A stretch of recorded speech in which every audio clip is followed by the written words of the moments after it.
And thank you for joining our webcast, in which we focus on the intersection of sustainability and finance in bridging the ambition action gap for net zero. My name is David McGee. I'm the ESG leader here with PwC, and I have the pleasure of leading you through today's event. I'm sure, like myself, you'll be closely watching the developments at this year's COP29 in Baku. Billed as the finance COP, the focus will be convincing countries to set a new global climate finance goal. This is the first time in 15 years that countries are being required to agree to a new finance target. Back in 2009, countries pledged $100 billion a year through to 2020. With the climate crisis intensifying at an alarming rate, the actual amount of climate finance that emerging economies now need is estimated to be in the range of $500 to over $1 trillion a year. This amount of capital requirement will only continue to rise when set against the concerning stagnation in global decarbonisation efforts highlighted in our Net Zero Economy Index launched today, and which we'll email out to you after this webcast so you can read through in more detail. For those of you not yet familiar with the report, the Net Zero Economy Index is our annual indicator of the progress made in reducing energy-related CO2 emissions and decarbonising economies. The report highlights that decarbonisation rates now need to increase 20 times to limit global warming to 1.5 degrees. To put that in stark contrast, no G20 country has achieved a decarbonisation rate of more than 11.5% in the past 24 years. At a local level, last year was a milestone for emissions reductions in Ireland, with greenhouse gas emissions falling below 1990 levels for the first time. Despite this, Ireland's decarbonisation trajectory is still not where it needs to be to meet our national and EU commitments for 2025 and 2030, with admittedly significant variations in decarbonisation rates by sector. Incremental progress is being made with strong growth in our renewable energy capacity, for instance. However, with energy demand surging, our reliance on fossil fuels continues to rise and still dominates the energy mix. So how can we spur action and close the gap between our ambition and our action? To help shed some greater insight on the challenge we're facing, let me take this opportunity to introduce our three expert guests joining me today. Louise O'Mahony is Head of Sustainable Banking with Banking and Payments Federation Ireland. Louise drives the sector's position on sustainable finance and focuses on practical outcomes to help banks best support customers to make the transition to a decarbonised economy. Louise participates in the Central Bank of Ireland's Sustainable Finance and Climate Forum and is a chair of its working group on climate risk management. A chartered banker with the Institute of Bankers, Louise has recently completed the IOB's course ESG Reporting and Data for Leaders. My second guest is Dr. Barry McDermott, Group Head of Sustainability with PM Group. Barry is responsible for leading and developing PM Group's environmental sustainability strategy for operations and client services. Barry sits on PM Group's ESG committee and is responsible for driving transformational change in environmental sustainability areas of PM Group's ESG programme. This includes decarbonising their global office operations, developing leading marketplace sustainability solutions for clients, and embedding these sustainable and ethical values into PM Group's supply chain. And my final guest is Kim McLenahan, partner in PwC Ireland. Kim leads the energy and sustainability consulting teams within PwC and has extensive experience in climate, energy and sustainability analysis, as well as stakeholder engagement with senior cross-government officials. Kim has led multiple sustainability strategy engagements across various sectors and has been the lead consultant on key net zero energy transition projects in Ireland. So welcome to all my panel. I do know Kim is having some technical difficulties and hasn't joined us yet. So we're going to start, and hopefully Kim will be able to. Kim is on. Great. I think Kim has just joined, if my screen is giving me the right answer. We're having loads of technical fun this morning. Okay, so let me kick it over to the panel. And just given kind of the theme with Baku starting, the Net Zero Economy Index saying we're not doing things fast enough, a number of reports this week and last week kind of along the same theme. Louise, let's start with you. Can you give me an overview of what's being done and what still needs to be done to address that ambition and action gap for the banking sector in Ireland? Thank you, David, and thank you to PwC Ireland for including me in this webinar today. And it's very, very timely, as David has referenced. Yes, I think I'll just start with a quick look at the progress that the banking sector has made to date before we look at the all-important ambition action gap. I really like that phrase. So the banks, compared to many other sectors, have been quite quick out of the block on transitioning to net zero, and that is thanks to European regulations, the Green New Deal, Sustainable Finance Action Plan, which has meant really that the risks and opportunities that come with climate change are now identified and included in the business model and decision making. It's in the bank strategy, so it's happening. Members have their net zero targets. They're issuing green bonds very successfully in Ireland, now moving to social bonds, as well as having many great products and services that reward green behaviour, let's call it that. I'd quickly call out, in terms of the voluntary things that banks have done beyond the regulation, is the science-based targets in Ireland. So by the end of this year, the 3 main banks in Ireland will have signed up to these targets. So this means that their progress on reaching their emissions reduction targets are validated by the SBTi and aligned with the Paris Climate Agreement. So very much on their way. So the massive learning curve that was presented by the EU and indeed the Climate Action Plan in Ireland means that BPFI members have a clear understanding of the importance of avoiding stranded assets, but as well, crucially, the importance the opportunity, that exists to finance companies that are adapting. So, banks and companies must reduce exposure to activities and sectors that are vulnerable to climate events, and they must avoid those companies, or rather support those companies that are not adapting or mitigating their impact. And this impetus is echoed by bank supervisors. So ECB research has found that 72% of companies in the euro area are highly dependent on ecosystem services and would experience critical economic problems as a result of ecosystem degradation. And we're all talking about COP, but of course, a few weeks ago, there was the COP for Nature, let's say, in Colombia. And it was incredible to see how many financial institutions attended that there. I think the number of financial institutions more than doubled from the last event, because there is a huge focus now on nature. But to talk a little bit about the gap that does exist between ambition and action for net zero and banking in Ireland, it's where we're at the moment, and it's absolutely critical that we get this right. If you look at the ambitions that the government has for 2030, I quickly want to highlight 3 things here. So regulation, yes, has been a driver. It must be simplified. So there's so much, probably a lot of people on the call today are taking a break from preparing the European Sustainability Reporting Standards, over 1,000 data points. So, the fact that the new mandate in the EU and Draghi is focused on simplifying the complex requirements that are there, we're going to follow that closely, and we really welcome that. And then, crucially, policy certainty. So banks and other companies have set their targets, have signed up to their external verification, but we need now to be certain that government will deliver to incentivise customers. We need to scale up customer demand so that they want to and that they can transition towards sustainable economic activities. So be that heat pumps, solar panels at home, be it businesses reducing their energy bills.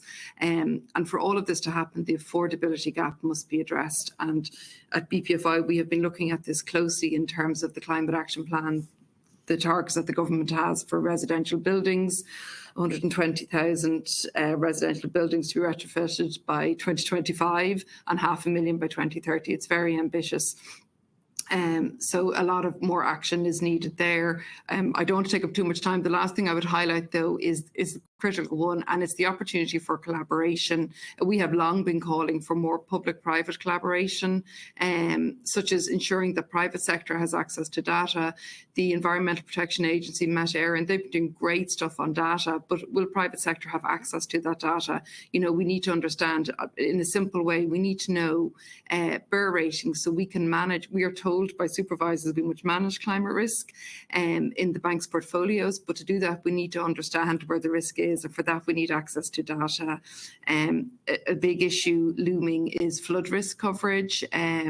Looking at what happened in Valencia, I think the cost there, well, the highest cost I've seen to date, reckoning for the insurance there for public and private sector, is up to 3.5 billion. So we need to be ready to cope with that. So sorry, on that rather gloomy note, I will hand over, and I hope that was of interest. Louise, no, thank you for that. And I think you covered, like across that, you covered a whole bunch of issues that will be relevant to lots of sectors. That challenge of dealing with regulation, that challenge of recognizing that finance is key here, right? This is, I describe this, fixing climate change is going to be the greatest flow of capital we've ever seen in the world, right? And those numbers that they're talking about in Baku this week. But you're close there, but it's a systemic problem, right? And collaboration is the only way we're going to solve this. Individual actors are not going to get there. So thank you for that opener. Barry, same question to you. That ambition and action gap for the built environment. Give me a bit of what's going on there. Hi, David. Good to talk to you. Yeah, so the building sector has been in focus for a long time now. I mean, it's globally and equally at an Irish level, buildings represent about 40% of global carbon emissions. And so for a long time, that sector has had regulation, just to bring it back there. For the last 10 plus 15 years, we've seen, particularly with respect to energy efficiency in buildings, there's been a significant improvement over the years. I mean, for new buildings, they've probably improved by about 70% in terms of efficiency.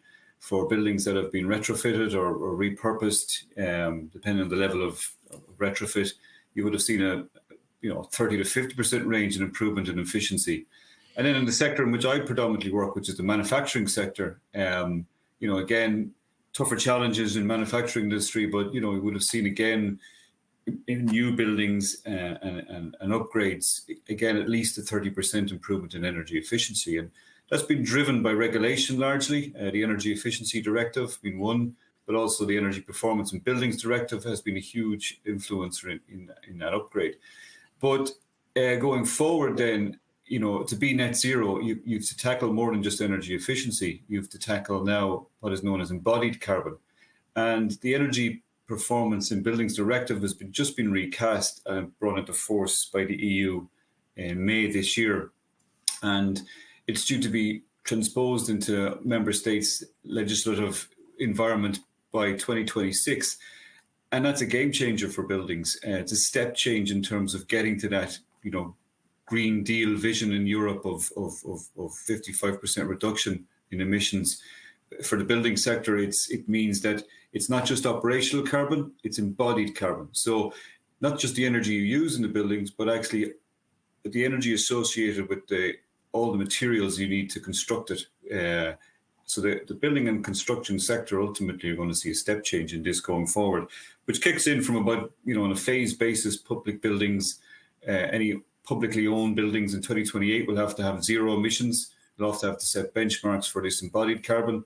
Yeah, and then all new buildings from 2030 are expected to be zero emission buildings in terms of operational carbon. And then how it's going to be implemented in Ireland, I don't know, but there will have to be at least LCAs done on buildings at planning stage, benchmarks set and targets set at a government level to sort of enforce that net zero vision for the building sector. So a lot done up to now, but a step change going forward driven by EU legislation.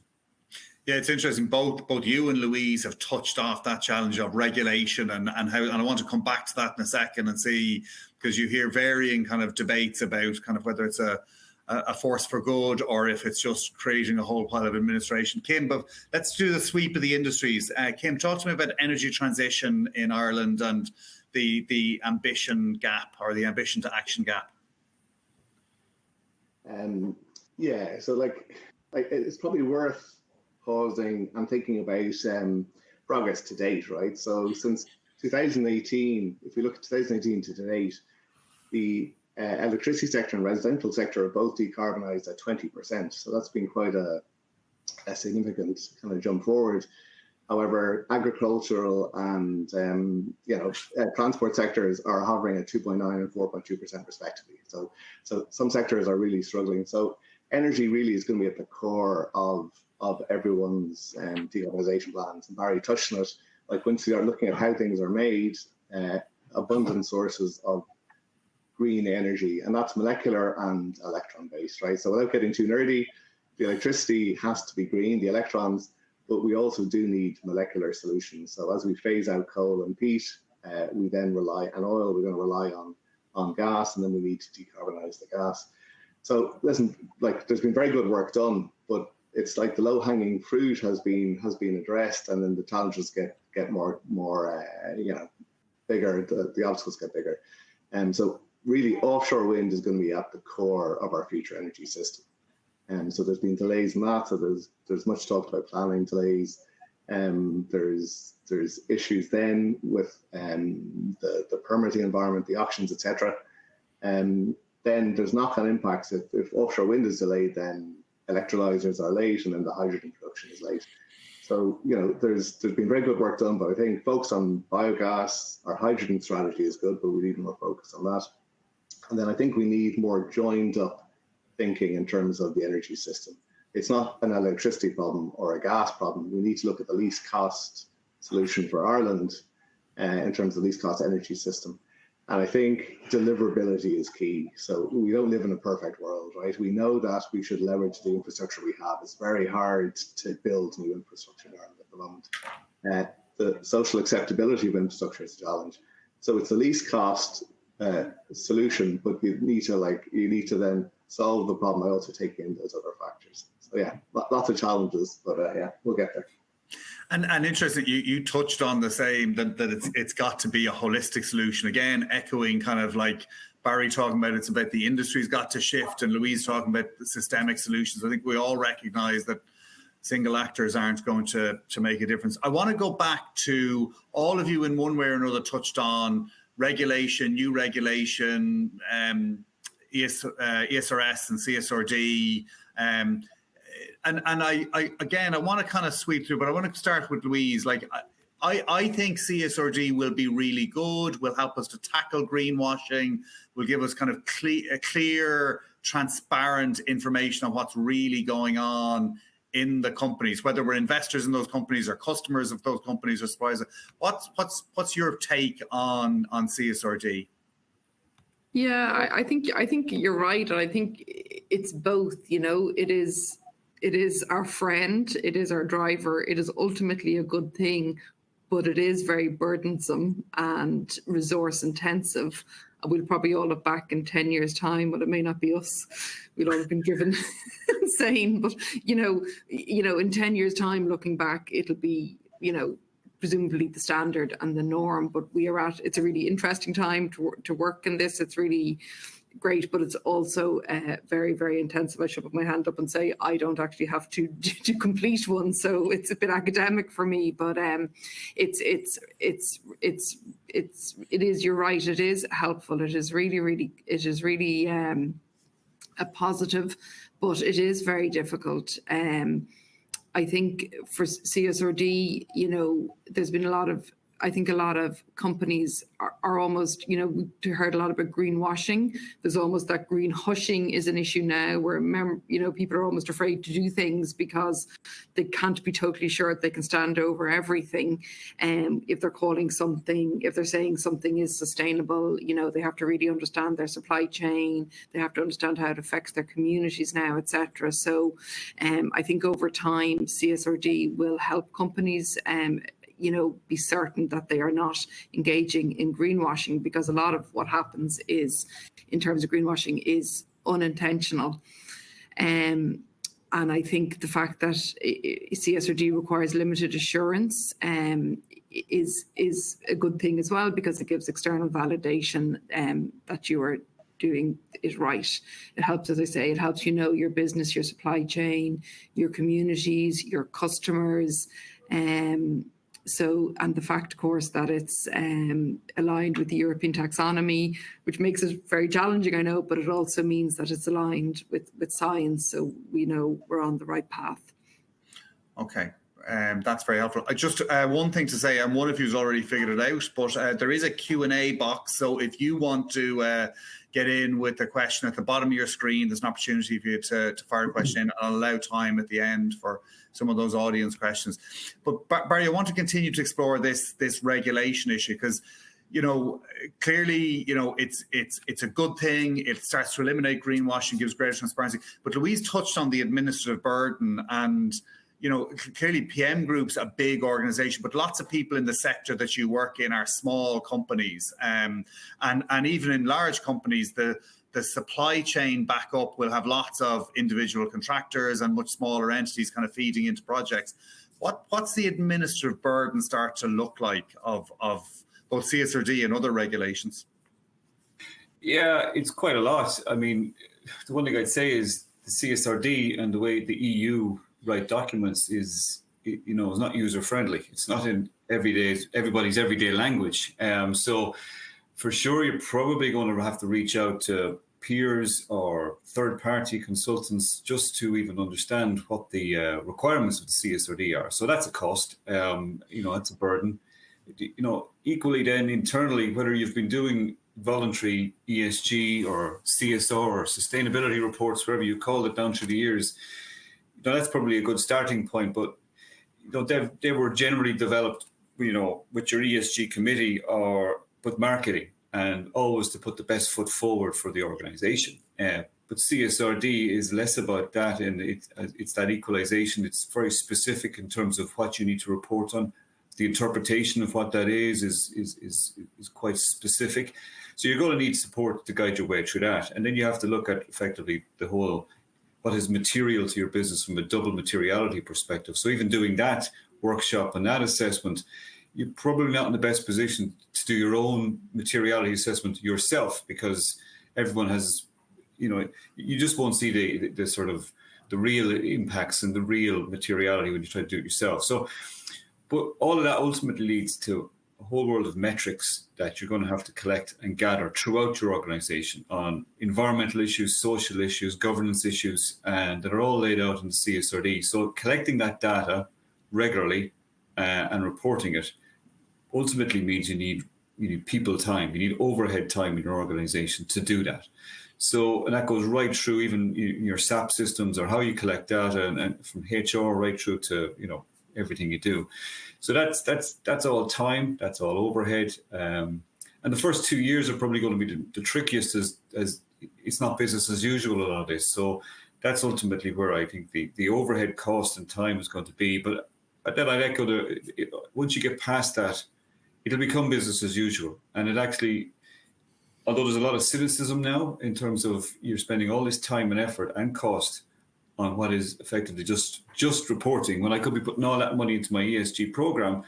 I think, as Louise touched on, when you move forward, get out of the eye of the storm right now as we're all trying to get ready for it or prepare for it. We're not a PLC, so we ultimately, we're 2026, so we have a bit of time. But I think in 10 years, 5-10 years, it'll ultimately prove to be a good thing. So all the good work that most organizations are doing, that'll shine through. So anyone who was greenwashing, I think that they'll be showing up a little bit. Yeah, no, and that's the great hope. It's the what gets measured gets managed mantra. But that discussion you just had there, I have a client and we have this argument all the time where she will say, all of my people who were working on actually decarbonising my business have now moved into a reporting role where they're trying to gather data and fill in a form. And so you ultimately throw science-based targets adaptation to that. And so exactly. The people on that side of your business are swamped, basically. So it is at the moment, it is quite a lot of overhead within organizations to get these targets and frameworks and reporting standards in place. No, absolutely. Kim, what are you saying, right? Because you're dealing with clients right across who are small, large, across multiple sectors who are trying to deal with actually getting ready for CSRD. How do you think it's influencing the business community right now? I very much agree with both what Louise and Barry have said. Like what a lot of companies are doing, it's so big that it becomes sustainability, right? So they're refocusing the way they deal with sustainability organization in the lens of CSRD. And then our clients who work in the States and everything, They'll just enhance the data collection to be compliant with upcoming SEC regulations, for example. So that they're using it as the model.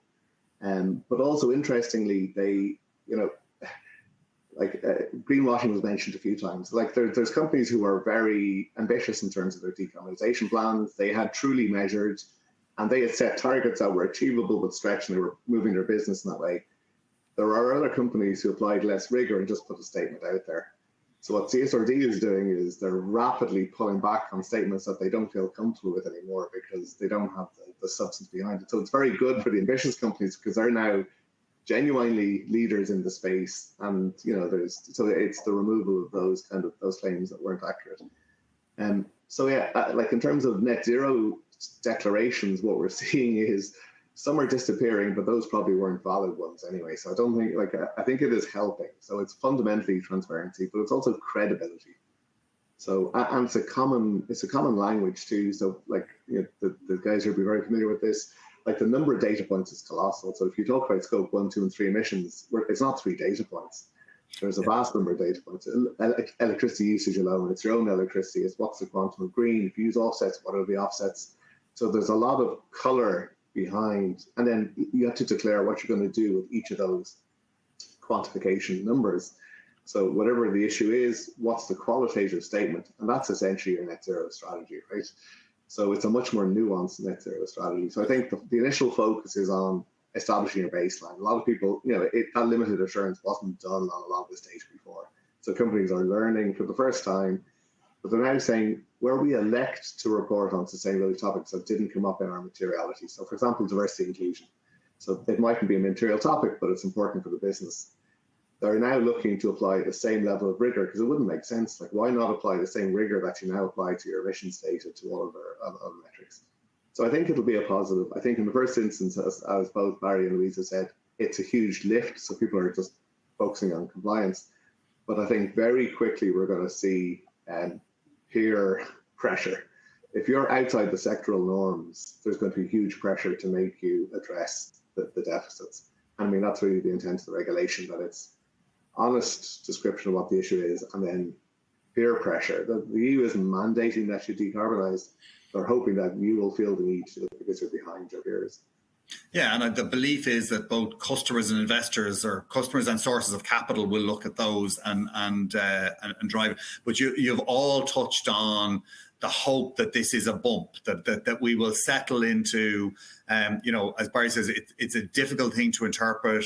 Can you started talking there about, decomposing your electricity usage. And I think that gets to Louise's piece about when you get into a specific ESRS and you actually scratch down into the detail, it's overwhelming. And that's if you take the time to pick through. So it could have been more user friendly, but I think in the long term it'll kind of stabilize and help to kind of move us in the right direction.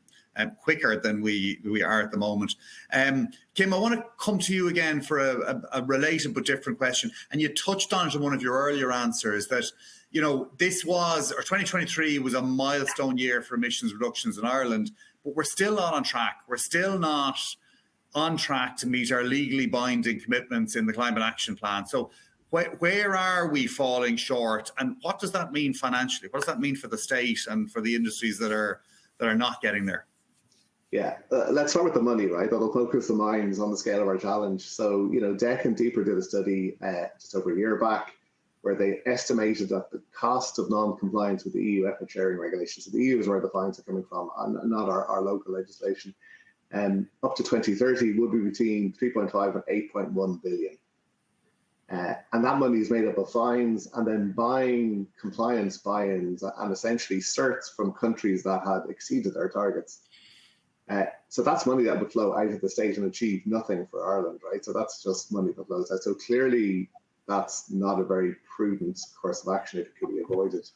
And it's much better to try and address the issue. And the other point to note is that's the 2030 targets, right? If you don't make those, you're still below that level and you still have to achieve the full decarbonisation target. So you're not saving yourself any effort. In fact, you're going to have to work faster, which will probably be more costly.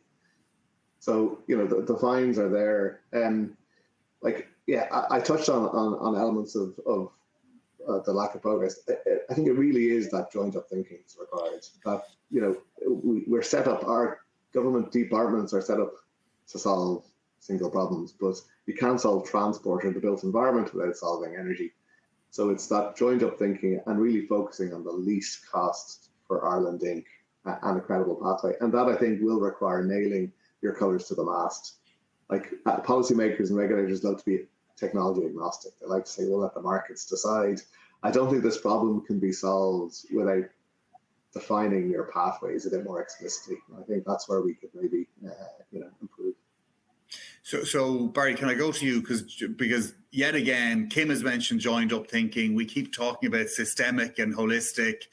What do you see around industry partnerships and collaborations? Are you seeing that, and is it helping? Yeah, to an extent. People are still grappling with their, in an organizational company level, you look at scope 1, 2, 3. Scope 3 is 90%, typically 90% of a company's carbon footprint. So, that scope 3 represents their supply chain, their value chain outside that physical building.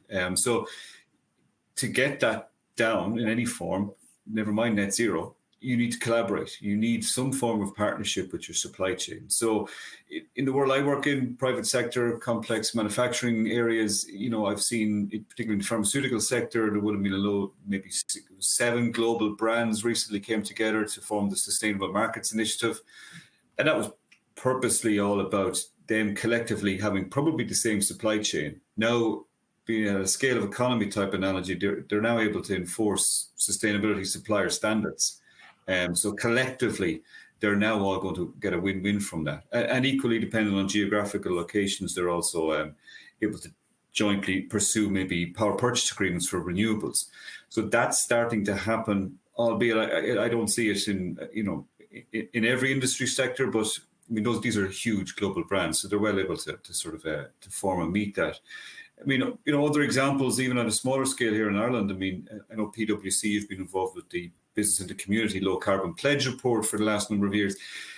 That in itself, as an industry forum or a business forum, allows you to meet peer similar businesses. And just being able to go to that, you have in that particular organisation, you can do a Chatham House Rules affair. So when you take the brand off, when you take all the facade of, I represent PM Group or you represent PwC, and you do a Chatham House Rules conversation with somebody, the ESG leader, sustainability head, you realise you've all got the same problem. You've all got the same challenges, and perhaps you all don't know the answers. But that conversation is quite enlightening because it breaks all the barriers down. And so that communication, collaboration piece is huge in just helping you step forward, even just understanding what your carbon issues are or calculating it more accurately, whatever about going into initiatives to try and reduce it. So there are I would say, collaboration is ultimately key. And I've seen it in other sectors, again, sustainable procurement initiatives, again, that supply chain piece where brands are now inviting their top suppliers into sustainable procurement workshops.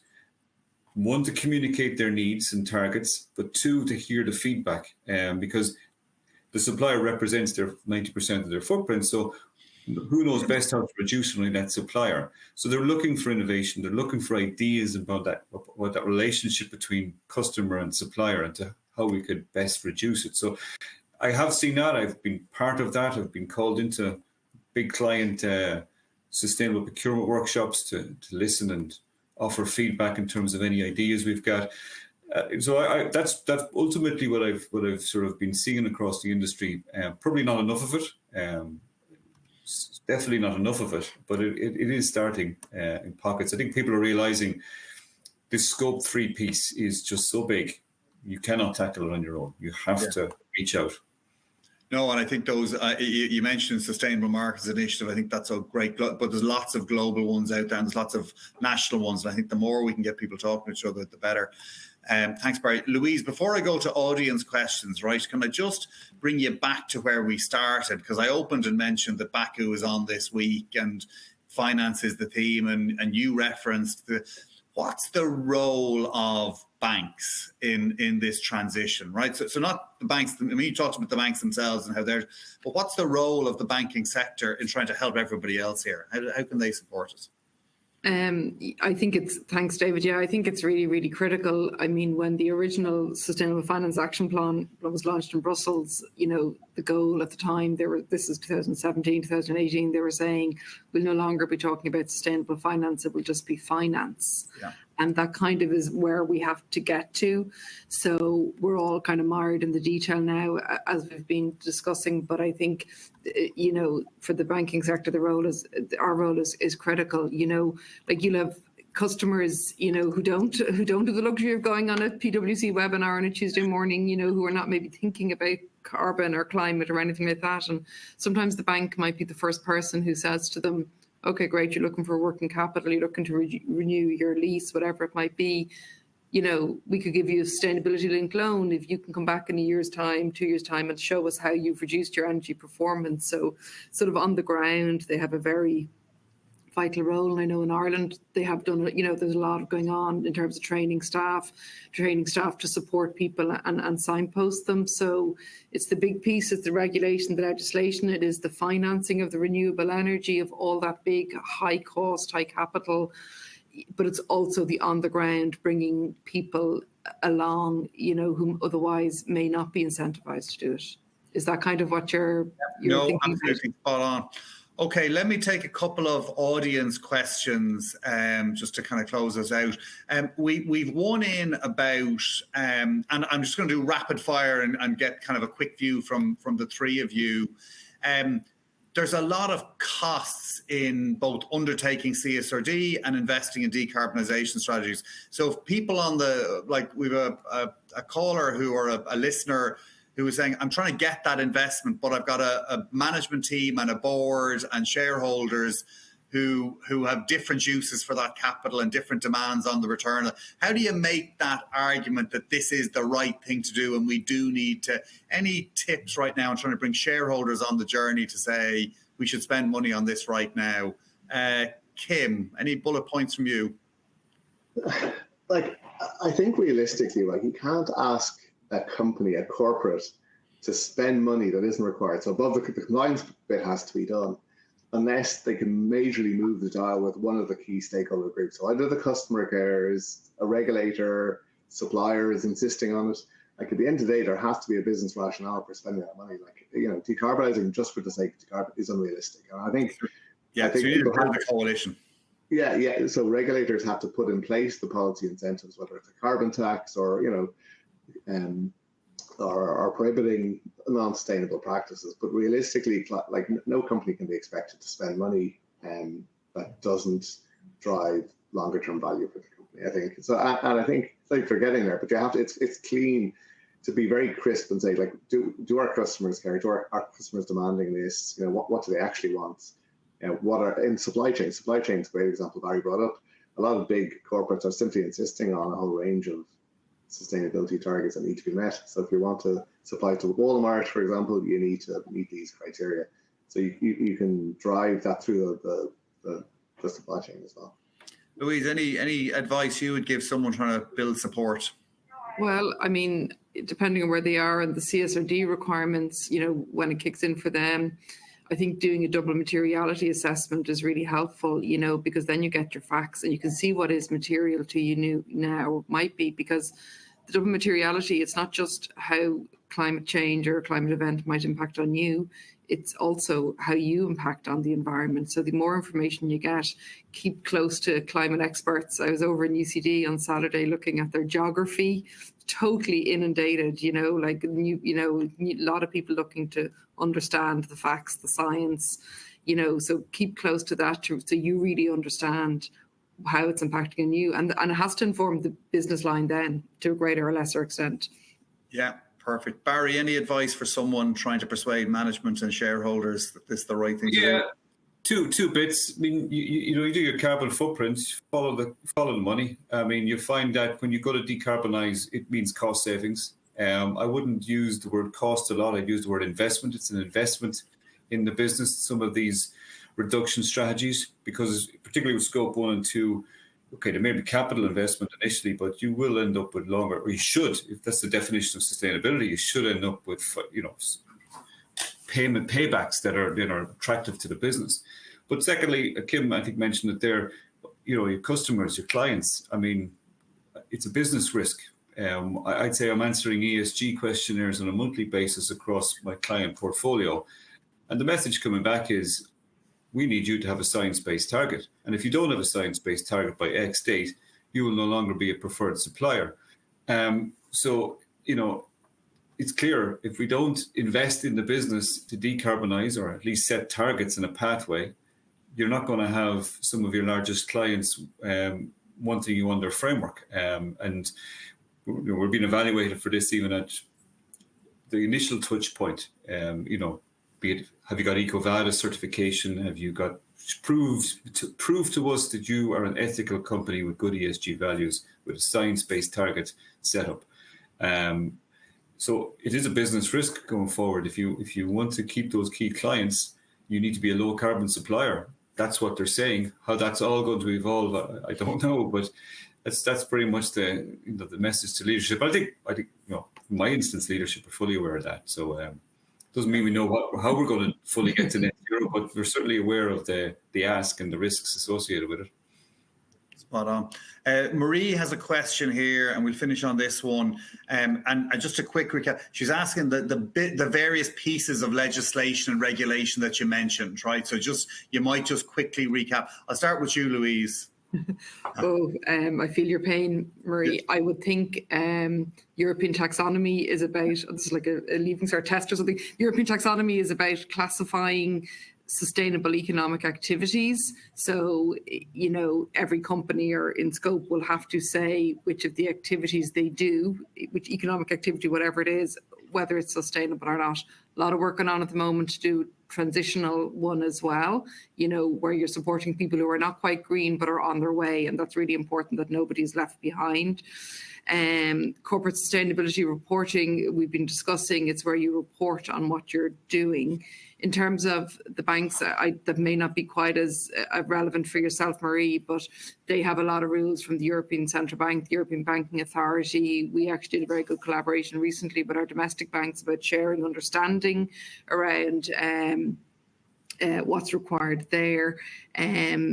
I don't know if there's anything else. The Climate Action Plan, of course, in Ireland's really, really relevant, renewed every year, really ambitious targets, really, really thorough, identifies the key areas such as built environment, transport, etc. It's well worth a look if it's something that hasn't come across your desk before. Oh, that's perfect. And you mentioned DSRS, which is a subcomponent of CSRD. It's the pieces within CSRD. Barry, you mentioned a regulation that's coming on the construction sector. I think the Energy Efficiency Directive is for large organisations. It mandates energy audits pretty much every 4 years. It's all about proving that you're, looking at your energy.